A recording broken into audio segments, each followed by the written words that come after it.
The purpose of the pre-intubation airway assessment is to predict potential problems which might be encountered and formulate a plan.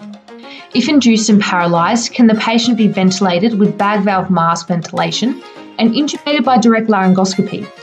And if difficulty is encountered, can rescue oxygenation occur via a supraglottic device or cricothyroidotomy? When the anatomy or pathology predicts a particularly difficult airway, consider, does this patient need a tube right now? Can this patient be managed with alternative techniques such as an LMA or BVM? If the patient is unstable or rapidly evolving, you will often have to make your best attempt with a planned early transition into the failed intubation drill. The pre-procedural airway assessment does have some limitations. The difficult airway may be to some extent inherently unpredictable. Even with a detailed airway exam, not all patients with difficult laryngoscopy will be predicted in advance.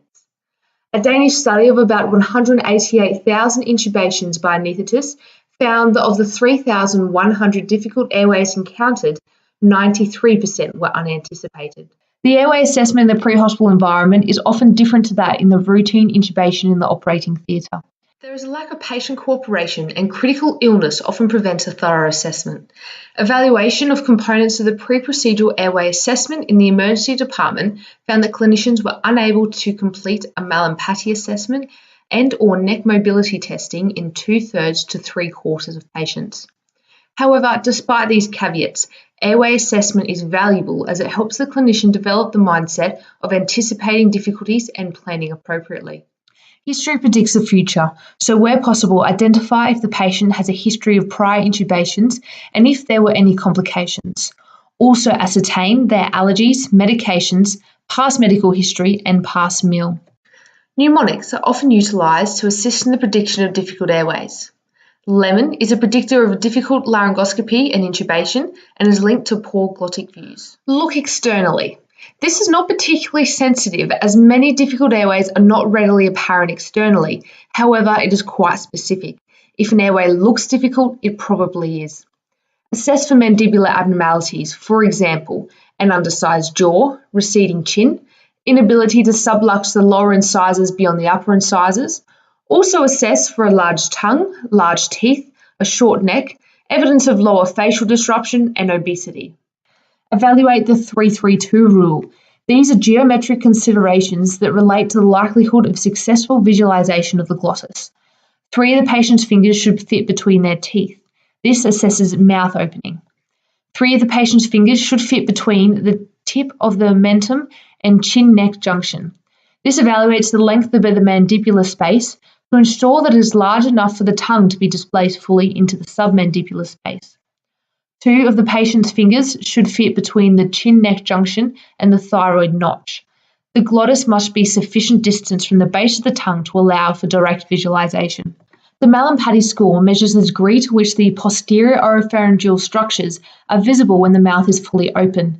It reflects the relationship between the mouth opening, the size of the tongue, and the size of the oropharynx.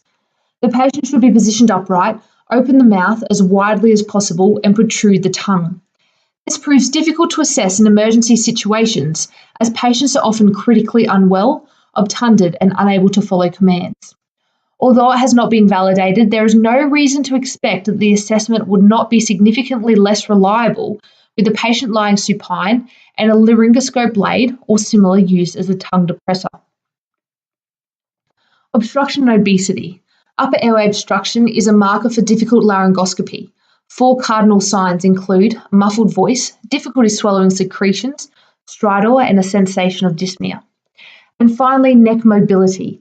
The ability to position the head and neck is one of the key factors in achieving the best possible view of the larynx. Spinal precautions prevents the clinician from assessing the patient's neck mobility. And other conditions such as rheumatoid arthritis may also restrict neck movement. Other mnemonics for predicting difficult airway management includes bones for difficult bag valve mask ventilation, rods for difficult rescue ventilation via supraglottic airway, and short for predicting a difficult surgical airway. The setup for a drug-facilitated intubation needs careful consideration to avoid having to move it once it's been laid out. At the top of the head is 2 oxygen sources. One is attached to high-flow nasal prongs. The other is attached to the bag valve mask at a flow rate greater than 10 litres per minute with an inflated reservoir bag.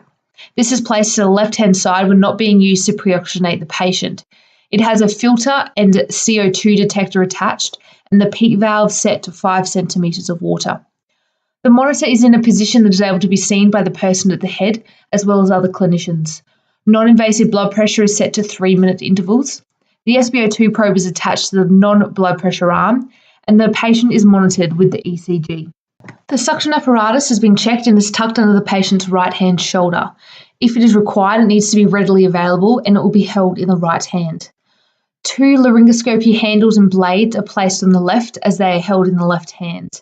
The light has been checked for intensity. The size 3 Macintosh blade will be appropriate in the majority of adult patients, although in larger patients, especially those with long necks, a Macintosh 4 blade may be needed. If I had an alternative device, such as a video laryngoscope, then I would also have it here. The airway equipment is set up to my right. It has been laid out as shown. There is a bougie or a malleable stylet, an appropriately sized endotracheal tube, and one that is half to a full size smaller. It is rare that a larger tube size is required in an adult patient. They have both been checked for cuff leaks.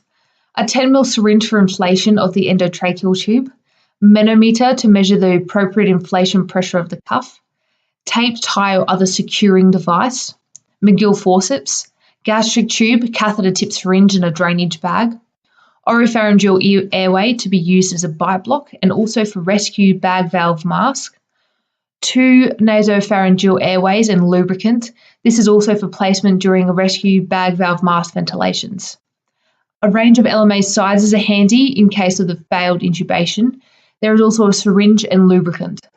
And finally, the surgical cricothyroidotomy kit.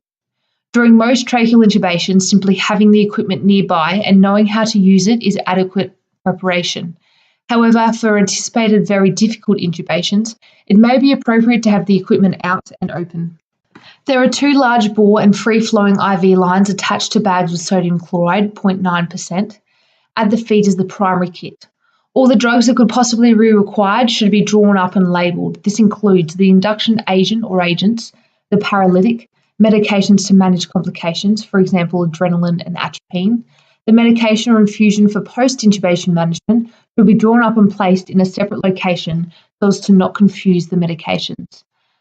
Physiologically optimising the patient for drug-facilitated intubation is critical for patient safety. Your first shot is your best shot, and further attempts affords time for the patient to desaturate. Firstly, consider the place where the intubation is occurring. This patient is in an environment with adequate lighting, reduced distractions, sheltered from outside elements, and with 360-degree access to the patient. The ideal position for intubation is on the stretcher or other raised platform. The head of the patient should be at the level of the clinician's umbilicus. Intubation of patients on the ground is much more difficult and only very rarely necessary. The patient should be as close as possible to the head end of the stretcher. Finally, when not contraindicated by C-spine precautions, the patient should be placed into the sniffing position with the external auditory meatus lined up with the sternal notch.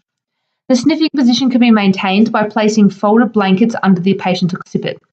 This positioning may reduce the amount of force required during laryngoscopy to expose the cords. Direct laryngoscopy and intubation in a patient with spinal precautions is difficult and associated with an increased incidence of grade 3 views. Manual inline stabilisation is preferred over a cervical collar, as a collar also restricts mouth opening. In morbidly obese patients, appropriate positioning can be obtained by using a ramping technique as shown here. Pre-oxygenation is a vitally important step in optimising the patient for intubation, as it replaces the nitrogen volume of the lungs with oxygen. It creates a potential reservoir of oxygen that may prevent hypoxemia and hypoxia and prolong the time before desaturation occurs. Pre-oxygenation can be achieved by 8 vital capacity breaths within 60 seconds at 10 litres per minute oxygen, or 3 minutes of tidal volume breathing or ventilation at 5 ml per kilo at 100% oxygen. The patient's perfusion should be optimised. The patient should be prehydrated to help minimise post-intubation hypotension. It is rare that a patient will not benefit from a fluid bolus of 10 to 20 ml per kilo prior to emergency intubation. Pre-treatment should be considered for patients who are combative, agitated or uncooperative. in order to facilitate further assessment, monitoring, and pre-oxygenation. This can be achieved with small doses of titrated ketamine.